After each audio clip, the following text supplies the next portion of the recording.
चलिए, जिस तरीका से हम लोग ने कॉजेज को देखा था, क्या कारण था रिवोल्ट ऑफ ब्रिटिश, अब फेलियर देखेंगे। इतना बड़ा लड़ाई जहाँ किसान परेशान, जहाँ आर्मी परेशान, जहाँ हर कोई परेशान, वहाँ पे ये लड़ाई फेल क्यों हो गया। इवन ब्रिटिश को थोड़ा भनक हो गया आगे जाके, तभी तो क्राउन पूरा ले लिया अपने हाथ में। देखते हैं क्या हुआ। तो एक मैप के हिसाब से कॉन्सेप्ट को समझते हैं। अगर ये पूरा इंडिया का मैप है तो इस रीजन को सदर्न रीजन बोलेंगे, याद आ रहा होगा ना, नॉर्थ, साउथ, ईस्ट, वेस्ट। तो जनरली ये जो लड़ाई था ये इंडिया में नॉर्थ ईस्ट की तरफ ज्यादा एग्रेसिव था। साउथ वाला एरिया तो कोई आया ही नहीं इस लड़ाई में। मद्रास, चेन्नई, कर्नाटका, ये लोग तो इस लड़ाई में कूदा ही नहीं। अगर सबको ही कूदता तो शायद लड़ाई अच्छा होता।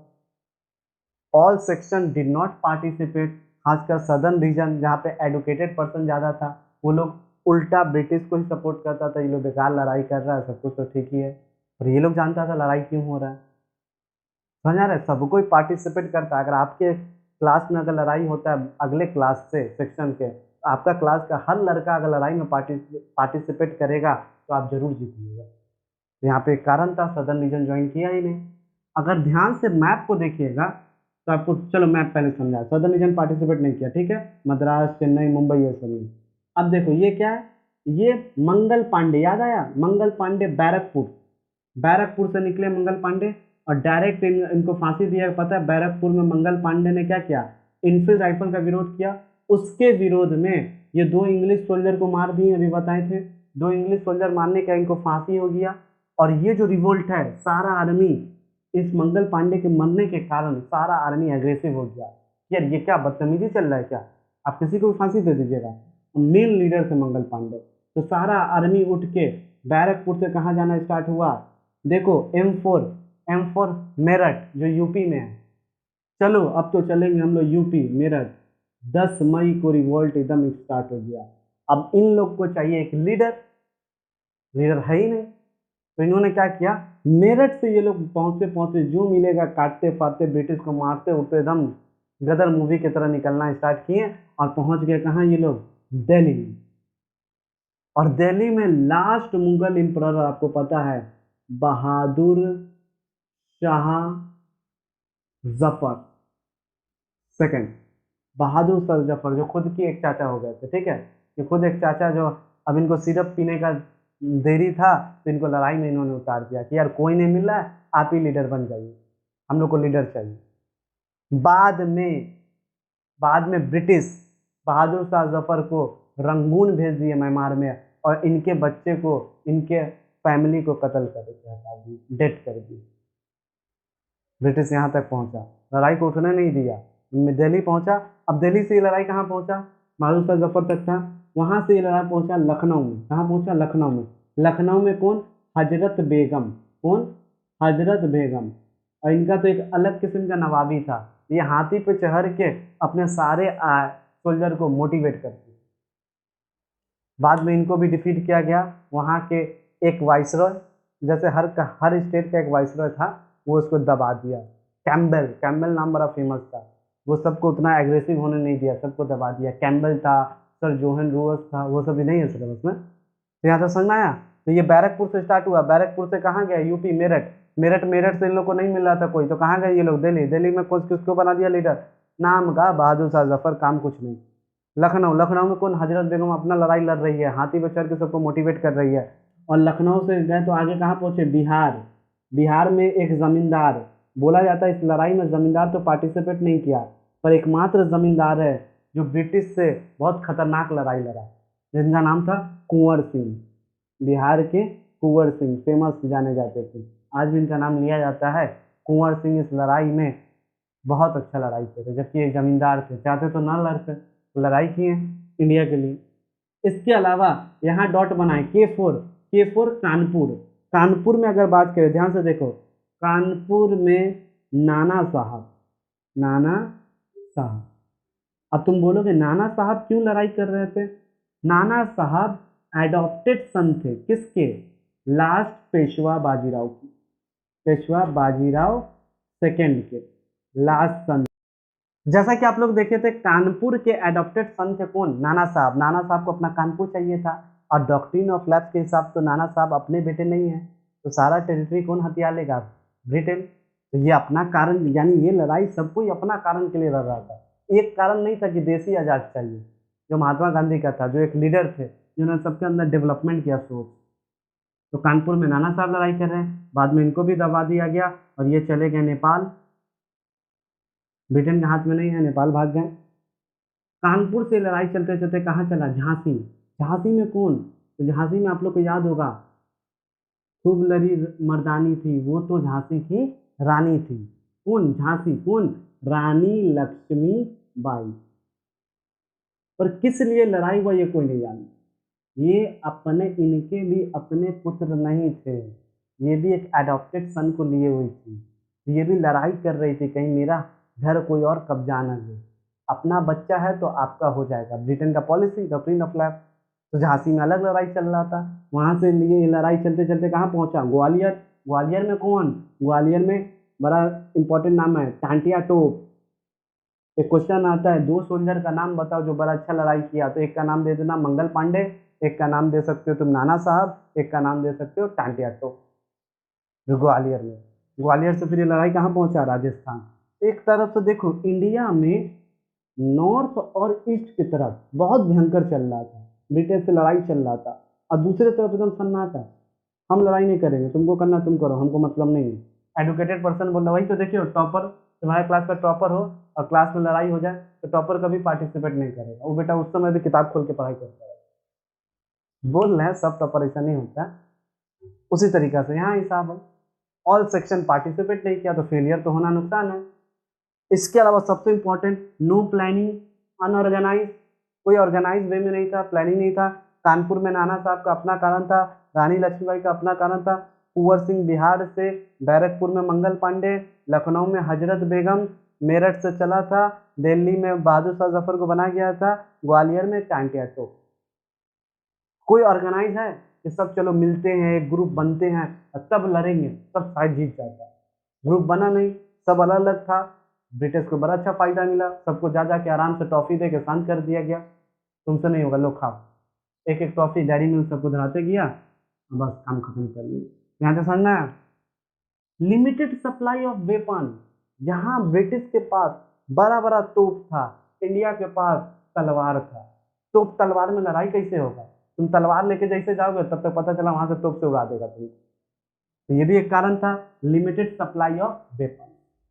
इंडिया के पास उतना ज्यादा सप्लाई नहीं था, कोई और ऑर्गेनाइज प्लानिंग नहीं था, लड़ाई तो बड़ा अच्छा चला, सब कोई पार्टिसिपेट नहीं किए थे। ऊपर से लीडरलेस, कोई लीडर कहाँ है? मेन लीडर तुम लोग बोले बहादुर शाह तो थे भैया, बहादुर शाह तो खुद डूबे हुए थे, इनका तो आखिरी स्टेज चल रहा था। डायरेक्शनलेस, कोई डायरेक्शन नहीं था, तो रिवोल्ट सक्सेसफुल हुआ ही नहीं। तो ये कारण आता है, what are the failure of revolt of 1857? क्योंकि ये revolt no planning, unorganise, leaderless, directionless, limited supply of weapons, all section did not participate, खासकर सदर्न रीजन। अगर सब कोई कूद जाता तो ब्रिटिश 1857 में भाग जाता, 1947 में देश हमारा आज़ाद नहीं होता। उससे पहले ही 100 साल पहले, 2 साल पहले ही आज़ाद हो जाता। महात्मा गांधी को आना ही नहीं था, क्योंकि वो एक लीडर थे, बाद में सबको एग्रेसिव किए। यहाँ तो सबका अपना कारण है, हम नहीं जाएंगे, हम क्यों जाए? मद्रास चेन्नई सब बोला हम क्यों जाए, तुम लड़ो, हमको मतलब नहीं है। और क्लास 8 और 9 का लड़ाई है तो 10 क्यों जाए? 10 को क्या मतलब? 10 अगर चल जाता तो और फायदा होता, वो सीनियर था ना, सबको दबा देता, अरे लड़ाई मत करो। तो यहाँ तक समझ में आया कि रिवॉल्ट ऑफ 1857 का फेलियर का क्या कारण था। बड़े अच्छे से मैप के साथ हम क्रिस्टल क्लियर कॉन्सेप्ट समझा दिए।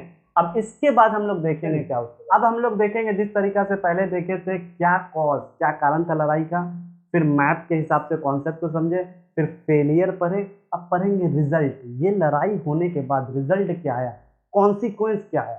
तो कहानी कहाँ से स्टार्ट हुआ? क्राउन, जो ब्रिटेन में क्वीन बैठी हुई है, वो इंग्लैंड से एक कंपनी भेजती है जिसका नाम है ईस्ट इंडियन कंपनी, कि जाओ तुम लोग ट्रेड करो, जाओ तुम लोग एमडीएच करो, एमडीएच चला गेम करो, स्पाइसेस करो। वो लोग आके देख रहे हैं यहाँ इतना सारा इंडिया में खाली जगह बैठा हुआ, हम तो राज करेंगे। जैसा कि शुरू में बताया, स्पाइसेस छोड़ के कॉलोनी पावर गेन करने लगी।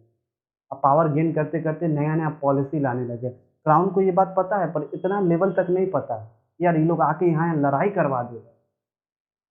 Subsidy alliance doctrine of life दे के पूरा किंग को परेशान कर रहा है, पूरा ब्रिटिश सॉरी पूरा इंडियन परेशान चल रहा है। तो पहला कारण क्या था, क्या रिजल्ट था?